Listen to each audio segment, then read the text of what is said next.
Ladies and gentlemen, we're living out the reality of Terminator. Sadly, Terminator is taking over our dating world, not so much our real world. So let's talk about it. Hi, I'm Nick, and this is 10 Minutes with Nick. And I don't know if you've been following the advancements in artificial intelligence lately, but any of you see what happened on xAI's artificial platform, Grok? They came up with an AI companion. Now, they came up with a boy and a girl, but the boy didn't really garner any attention. It was the woman who garnered attention. You see, Grok now has what's called a waifu mode. Waifu mode is exactly what you think it is. It is an over-sexualized anime woman who talks to you in the sort of sweet, weird way that the waifus of the internet talk to you. Usually you have to pay double for that kind of action, Cotton. Why do I bring that up? And why do I mention that the Terminator is taking over?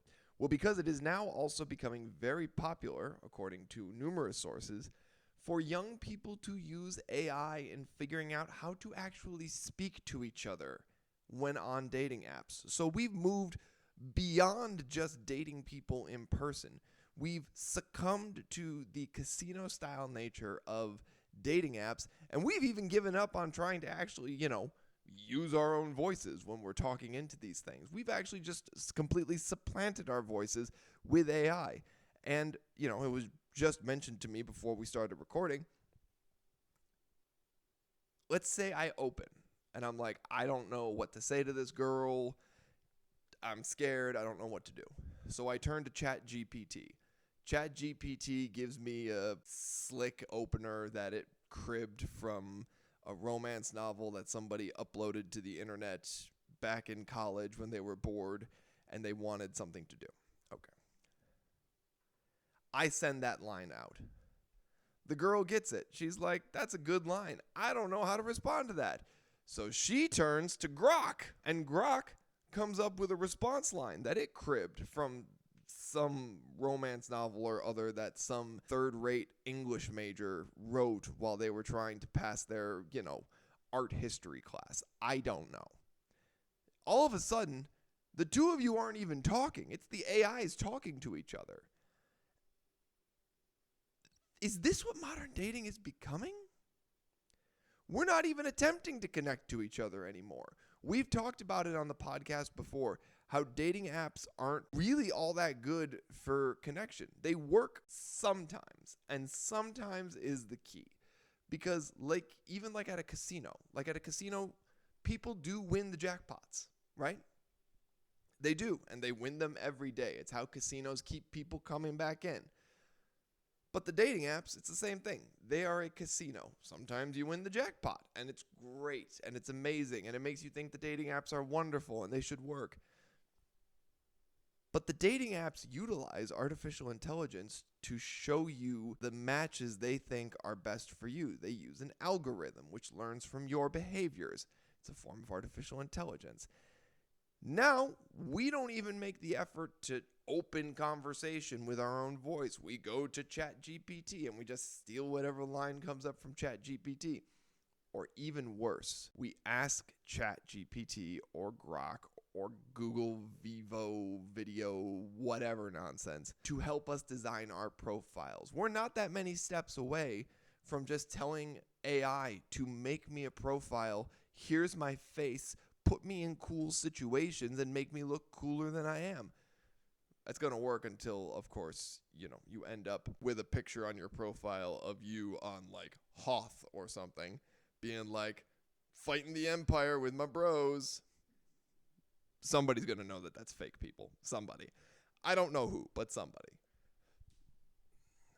I think the more disturbing part of the trend, though, is, number one, this lack of connection. But number two, when the lack of connection ultimately ends up with no connection happening, because it's not actually the two people connecting, AI has then provided a computer solution for that lack of connection.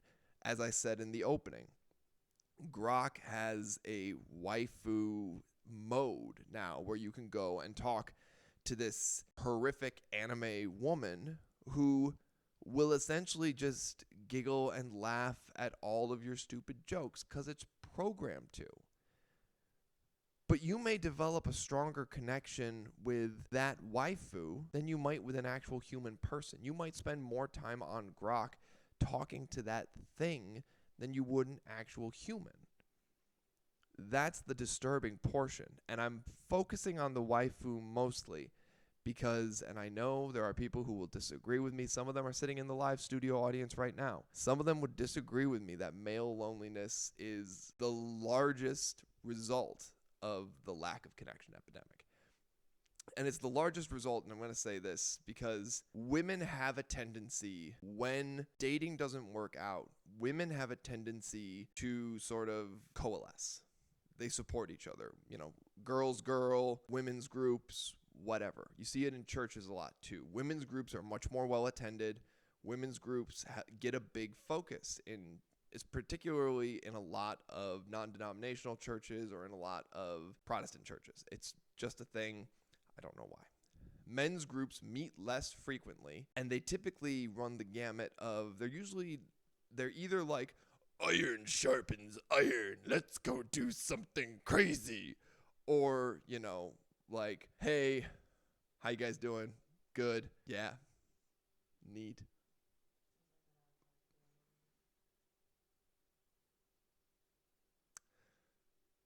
A member of the audience has just suggested to me that men are a product of their own loneliness, and that is true. The male loneliness epidemic is not because of women. It is because men tend to, when they lose connection, they tend to dive into that losing of connection. You know, the memes that always go around of like, men, isolate yourselves for 30 days and become the man you were meant to be. That nonsense. It happens every 6 months. I see it on the internet. I don't know if my Instagram feed is trying to tell me something. Regardless, that waifu on Grok is gonna get men to just drop out of the dating pool, and it's gonna be a detriment to society in many, many ways. Because in some ways, the safest way young men learn to take risk is by asking women out. That's the safest way young men learn to take risk. Because you don't need to tell most young men to do something stupid like, you know, play football after multiple concussions. The types of risks they have to take when they ask women out are the emotional risks, the kind of risks that men are typically uncomfortable with until they actually work on them. Well, Grok has just taken away all emotional risk. They've just presented you with a objectively attractive woman, over-sexualized woman, who just agrees with you on everything and who doesn't present any challenge to you, who doesn't make you ask them out, who doesn't make you chase them. They just show up. You just type in a couple of passwords and boom. It's like porn that talks to you. Oh, wait, that's OnlyFans. It's like OnlyFans that you don't have to wait to respond in the chat. All for the low cost of $30 a month. We're at an inflection point, I would say, where we need to make a decision if artificial intelligence is going to actually replace human connection. And if it is, I want off. I want off the boat. I hope the answer we come to collectively is that it isn't. I don't know if that's the answer we'll come to. And I can't really get much further into it because, frankly, I'm out of time and I could go on this topic for many, many, many more minutes. But I can't, so I won't. Like and subscribe if you liked my rant. If you didn't like my rant, don't like and subscribe. I'm going to take an audience comment, and I'm going to refrain from asking for mean comments, because maybe I just like a nice comment. It'd be nice to hear from you. If you liked what I said and you didn't subscribe, just tell me why. Would love to know why. And if you did like what I said and you don't want to leave a comment, then don't. It's okay, but we'll see you next time. I'm Nick. This is 10 Minutes with Nick. Have a great day.